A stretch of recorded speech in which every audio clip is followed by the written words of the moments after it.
Okay, so this is a Zyle Fenster Variotech panel front door. In Ireland and the UK and many other countries, doors often move and shift with the weather and use. So now we're going to show you how to adjust the door both vertically, laterally and side to side. Okay, so the first thing you have to do is you need to remove the covers on the hinge. Nice and gentle so that you don't scratch the door or damage the cover.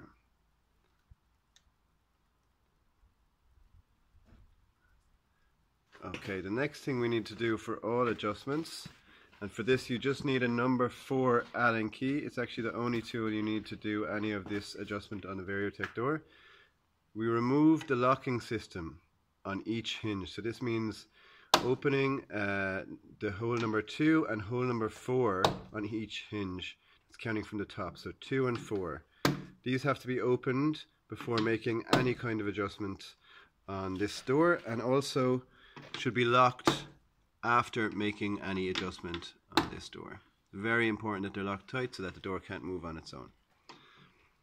So the next thing we're looking at here is vertical adjustment. So for this you use the second hinge down and the center hole, and if you look closely, when we turn it, we can see the hinge, the door actually moving up and down.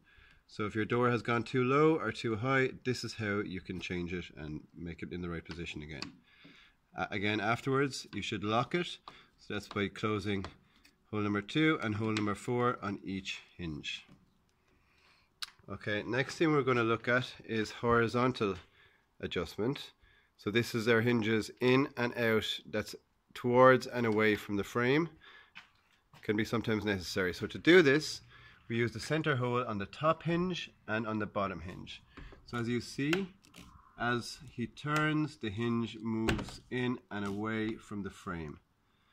Again, a very important adjustment depending on how the door might move during its use and weather conditions. And again, as always, you've got to remember to lock the hinges once you've completed the change.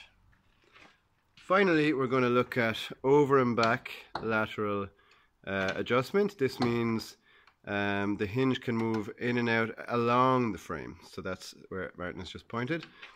To do this, we use holes 1 and 5 on each hinge. So by rotating these clockwise or anti-clockwise, the hinge moves along and back the frame. This is a common issue as the door can sometimes drop down to one corner or the other and can be straightened up again by adjusting the hinges in this way.